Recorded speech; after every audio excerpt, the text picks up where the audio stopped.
देश में 3 कृषि कानून लाए गए थे। मकसद ये था कि देश के किसानों को, खासकर छोटे किसानों को और ताकत मिले, उन्हें अपनी उपज की सही कीमत और उपज बेचने के लिए ज्यादा से ज्यादा विकल्प मिले। बरसों से ये मांग देश के किसान, देश के कृषि विशेषज्ञ, देश के कृषि अर्थशास्त्री, देश के किसान संगठन लगातार कर रहे थे। पहले भी कई सरकारों ने इस पर मंथन भी किया था। इस बार भी संसद में चर्चा हुई, मंथन हुआ और ये कानून लाए गए।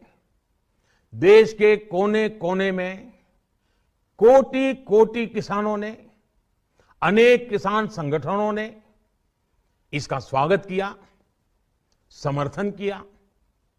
मैं आज उन सभी का बहुत बहुत आभारी हूं, धन्यवाद करना चाहता हूं।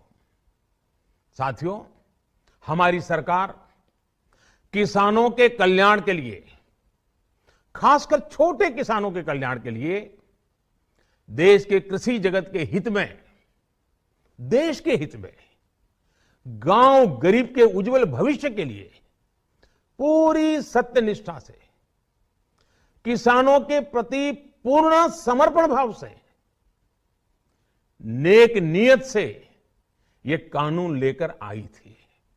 लेकिन इतनी पवित्र बात, पूर्ण रूप से शुद्ध किसानों के हित की बात, हम अपने प्रयासों के बावजूद कुछ किसानों को समझा नहीं पाए।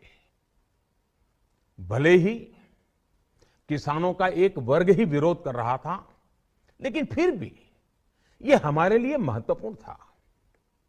कृषि अर्थशास्त्रियों ने, वैज्ञानिकों ने, प्रगतिशील किसानों ने भी उन्हें कृषि कानूनों के महत्व को समझाने का भरपूर प्रयास भी किया। हम पूरी विनम्रता से, खुले मन से उन्हें समझाते रहे। अनेक माध्यमों से व्यक्तिगत और सामूहिक बातचीत भी लगातार होती रही। हमने किसानों की बातों को, उनके तर्क को समझने में भी कोई कोर कसर बाकी नहीं छोड़ी। कानून के जिन प्रावधानों पर उन्हें ऐतराज